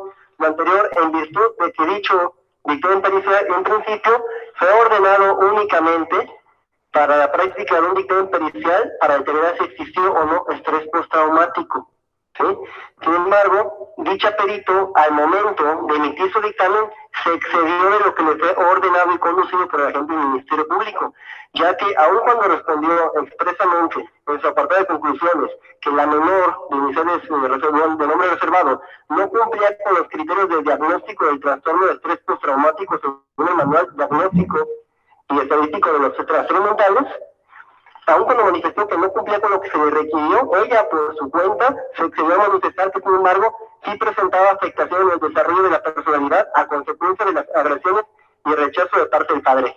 En principio, este exceso en el dictamen atenta contra el derecho humano al debido proceso en su variante de mando y conducción establecido en el artículo 21 constitucional, toda vez que la perito en psicología mencionada se excedió de lo que le fue peticionado por el agente del Ministerio Público, tomándose libertades que no le competían.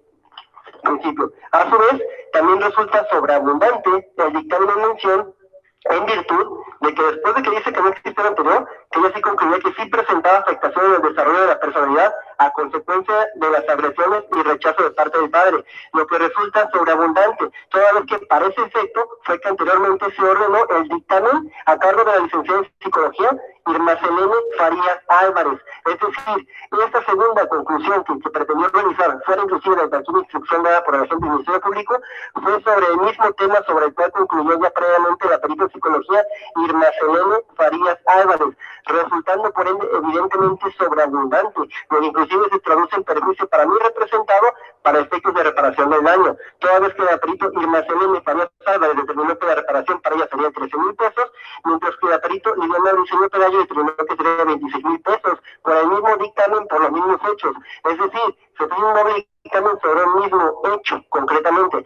Por lo que entonces resultaría ilógico permitir este segundo también a partir de esa lógica, partiendo de la base de que no será posible entonces que si la gente del Ministerio Público ordenara otros 10 sobre el mismo tópico, pretendiera sumar lo cuantificado en cada uno de esos 10, ya que versaron al final de cuentas sobre el mismo tópico. En tal circunstancias, ante la violación del derecho humano de mi representado el debido proceso en su variante de mando y conducción, así como también en virtud de que es una prueba sobreabundante al tratar sobre el mismo tópico, le pediría que se estudiara este medio de prueba consistente en el testimonio a cargo de la licenciada en psicología Liliana Briceño Pelayo, así como su correspondiente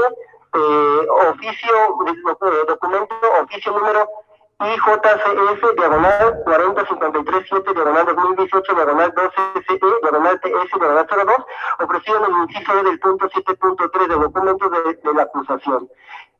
Es cuanto. Agente del Ministerio Público. Gracias, señoría. Respetuoso de la postura que tiene la órgano técnico de la defensa, esta representación social difiere de dicha postura, toda vez que, si bien lo que también se le ordenó a la perito en mención, perito psicóloga, comprende también una valoración psicológica de la víctima para determinar si presenta. Listo. Regreso con ustedes. Si se dan cuenta, ahí ya empieza el debate en la etapa intermedia. ¿Por qué empieza el debate? Porque obviamente lo que no quiere el Ministerio Público es que le acepten las pruebas a la parte defensora. Y lo que la parte defensora tampoco quiere es que le aprueben las pruebas al Ministerio Público. Entonces, ahí viene el debate, porque básicamente cada uno expone sus pruebas, pero también cada uno se va a estar peleando por ese material probatorio. Y resulta un poco complicado y complejo el hecho de cómo es que se van a estar contradiciendo en esta materia. Pero es interesante porque, como ustedes pueden darse cuenta, cada uno argumenta con base a derecho y en base a lógica jurídica. Y de alguna forma a ustedes también les va a tocar vivir esas situaciones en donde, pues, de alguna manera vas a tener a alguien enfrente. Y obviamente no es nada más lo que tú le digas al juez. Esa persona que vas a tener al frente como tu contraparte va a estar contradiciendo todo lo que tú pretendas hacer. Y eso genera una complicación verdaderamente ardua porque obviamente pues no va solo, ¿no? O sea, en un juicio hay contradicciones. Y ese derecho de contradecir no es nada más de que tú hablas y la otra parte no, sino que también el juez está obligado a escuchar a la otra parte para poder generar al final de cuentas una convicción de lo que está sucediendo en ese momento de la audiencia. ¿Cómo ven? Comentarios, María Luisa, Jorge, Daniel, Jazmín. Pues sí, es un tanto complicado estar frente a otra persona que está debatiendo lo que uno está defendiendo a final de cuentas. Y pues es bueno que nos pongan este tipo de ejercicios para que también no creamos que todo es negociación o que todo es acuerdo o que todo es fácil, sino que hay partes que sí son verdaderamente complicadas con respecto a defensa y con las asesorías jurídicas que llevan las personas. Claro, es debatible. Todo lo que vamos a estar viendo en las audiencias, pues es debatible. O sea, no es nada más de que, presento esto y ya, no me lo aceptan. No, te lo van a debatir y te lo van a tratar de contradecir. Y ahí viene la complejidad y la habilidad del abogado. También ahí es donde te pruebas qué tan bueno eres tú argumentando. Porque ahí, como ustedes lo pueden ver, tienen sus códigos y sus leyes al lado de ellos.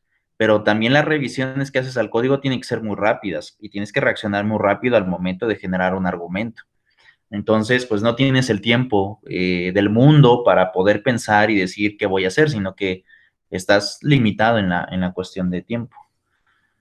¿Cómo ves, Jorge? A mí me gustó mucho este video porque deja muy claro a lo que vas. Como decía María Luisa, no todo es miel sobre hojuelas, diría, no todo es negociación. Y a pesar de que casi no le entendía al abogado defensor porque se pegaba mucho el micrófono, sí notaba que él estaba como en el debate más exaltado que el Ministerio Público. Precisamente, bueno, me imagino que es una técnica como para intentar,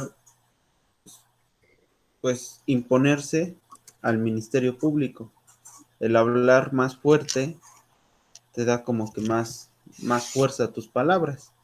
Algo así había leído Bueno, también no puedes gritar ni puedes ponerte agresivo porque el juez te puede prevenir. Recuerda que también está sometido a la autoridad del juzgador. Y también si llega a existir alguna falta de respeto, el juez te puede suspender del nombramiento o te puede poner una medida de apremio, que es una multa y te van a obligar a pagar dinero. Entonces es complicado esa situación también.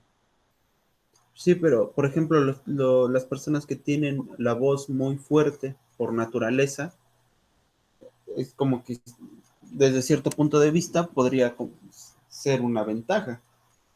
Porque hay personas como yo, por ejemplo, que no tengo una voz alta al hablar. Y hay personas que hablan normal, o sea, como siempre, pero su tono de voz es muy alto. Sí, en eso sí, ahí va a depender de las condiciones naturales de cada persona. Daniel, ¿qué te llamó la atención? Pues acerca de lo que mencionaba, en que pues a lo mejor el abogado defensor también tiene que saber argumentar correctamente pues, lo que está pasando, ¿no? O más bien defender su postura. Algo que yo notaba es que también tomaba como nota de ciertas cosas que él escuchaba. Me imagino que es como, no sé, un medio que utiliza él para que al mismo tiempo vaya investigando cómo contestarle a la otra persona, al otro abogado. Se me hace como un dato nada más así, pues, en esta cuestión del debate que llegaban a tener.